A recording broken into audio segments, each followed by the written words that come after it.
Well, hello, Bridgend. We're very lucky today because we're joined by Nicola Edwards from Arwen, and she's going to tell us all about something that's happening in Porthcawl, I think, in the Grand Pavilion. That, of course, is closed, but it's sort of things are happening. Nicola, welcome to the broadcast. Lovely to speak to you. What is happening at the Grand Pavilion? Because it is closed, isn't it? Yeah, it is. So unfortunately, none of the lovely things that we're usually doing have been able to happen, and we've had to move a lot of shows. So it's been quite hard to try and think of ways to still kind of keep ourselves busy. But we've managed the poster boards out the front of the pavilion. We've always had our shows advertising. It's kind of become the perfect place for us to showcase artists from all around Wales and give the community something different to look at. So that's been an exciting way, and one of the only ways really that we've been able to safely do anything. And what's on there? Tell us about those posters then. So we started our first exhibition in October for Black History Month, and we celebrated Paul Robeson and the maiden history of him as a performer and a civil rights activist. So that's a really special story about the pavilion that we really wanted to highlight, and hope that we'll continue to do that actually with any work that we do there. So that was the first one. And then we had an artist called Lee Sinclair that did a piece about remembrance. So we had, and also a prop made poppies, and we had poetry displayed up, which was really nice, especially as the memorials weren't happening and people weren't able to get together as they usually would. It felt like a way of us being able to continue to do that. Then we had one that celebrated the panto, because there was no panto this year, and learned all the history around, why we say things and do things and the costumes and whatnot. So that was a lot of fun. And then we had Marianne Haff that had some seagulls with loads of personality that everyone seemed to enjoy. And just recently we've had Nathan Wyburn that did kind of a retrospective of all the portrait work that he'd done over 2020. So there was all kinds of people there, and he kind of makes art through different materials like spaghetti or peri-peri sauce. And also the big posters were made from multiple images of nurses, sadly people that had passed away during COVID, and also celebrating people that have worked. So it's been a really, really fun thing for us to do. We've really enjoyed it. Sounds fantastic and sounds very busy. What sort of response have you had? Oh, it's been great. I mean, just to be honest, hearing people talking outside, and the few times I have been in the office, has been great. But also the reaction on social media has been brilliant. And we all know, the pavilion is such a focal part of that promenade. And so many people, local people in Bridgend, will go there, to have a walk, especially in these times. So it's been really nice to get visual arts, which we never would have had the chance, We never would have taken those posters out the boards because we're always trying to advertise the next show. So it's been a real privilege, and I really feel like at the moment, where your streets are changed, it really has an impact on your community, and that's really what it's all about. The pavilion will always be a special place for me. It has been the place of many of my school productions, friendships and theatre groups. Memories I'll forever cherish. What's coming up? What have you got planned coming up? Because a little birdie tells me there's something that's going to be sort of Stronger Together Bridgend is going to be. It's funny you should say that. Well, I had an inkling.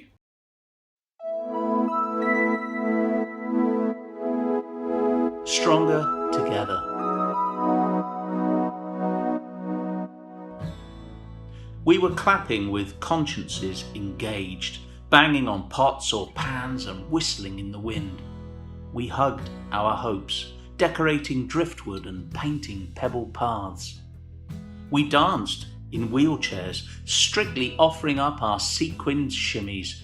We sang those homegrown superhero songs as Spider-Man whirled his way every day, vaulting the valleys, weaving his web round wide-eyed children, raising a flag of remembrance where a young boy once played, by the rustling trees and the rippling stream.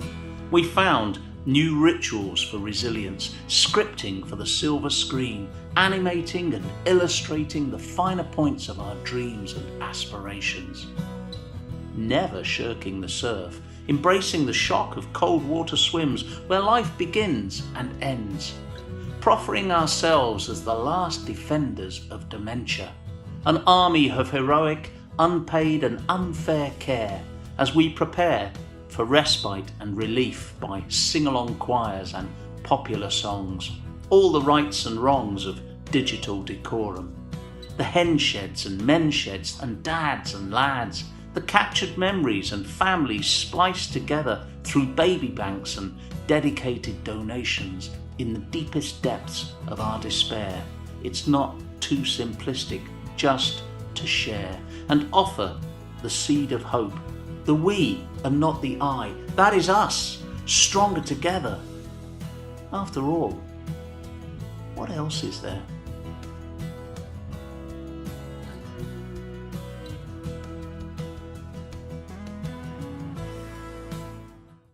It's been really exciting. Like the whole way through has been kind of rolling on, and we really wanted to do something that was celebrating our community. And the Stronger Together Bridgend have really been connecting with people that have been busy during this time, which is something we, really amazing to celebrate. And I know that the team had been working on these unsung heroes in Bridgend, and it just seemed like a really nice opportunity to shine a light on that work and show people the things that have been happening and get Stronger Together Bridgend out there on the seafront. So we've worked together to make some really beautiful posters, and the team have really taken it up a notch because it's going to be an interactive exhibition where you can click onto a QR code and it'll take you to a link to performances and poetry and everything to kind of give you some context. So it's really morphed into something else, and we're really, really excited to have that going up.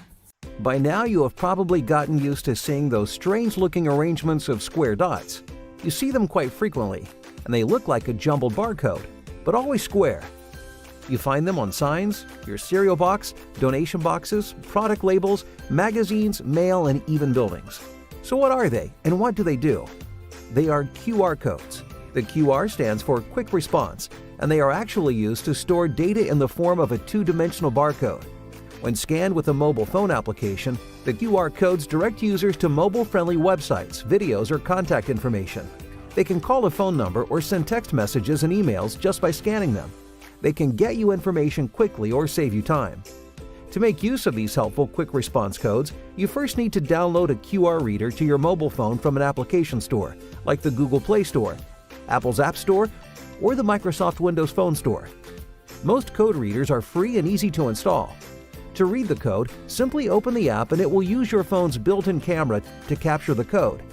Once you get the larger boundary squares found in the four corners lined up in the app's target area, the app does the rest. What can they do?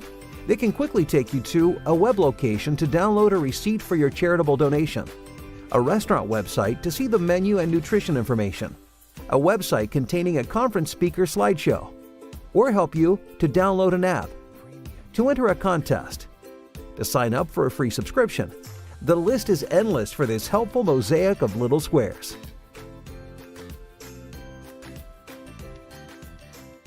It sounds exciting. You sound very excited by it. Well, like as you say, some things that I've always felt strongly about. You get the chance. Outdoor arts is something I'm passionate about. Carnivals, town carnivals. It's really hard to explain that impact when it's just. But now we all know how that feels now. And I think maybe the feeling and the positivity that arts can do for you, practicing it, watching it, what music does, we all now have had a time to reflect on that and to really appreciate what that can do for us. So I hope, and I am enthusiastic when I'm speaking to you guys, because, the Stronger Together Bridgend is another example. And just hearing of other people, that's another thing, isn't it? We're all busy doing things. And so more ways for us to connect is always going to be positive.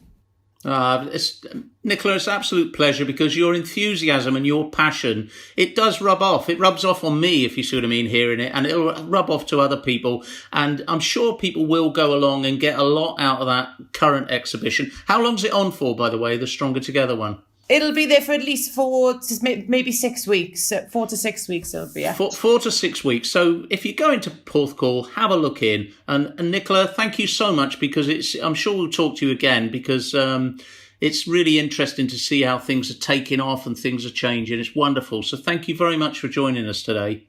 Oh, thank you. It's been a pleasure. It's been nice for us all to work together. So I'm really, really pleased. Thanks for taking the time to speak to me. Give me an excuse to put makeup on for a day. Absolutely. Brilliant. Nicola, thank you so much. Thanks very much. No problem. Ta-da. Bye. Bye.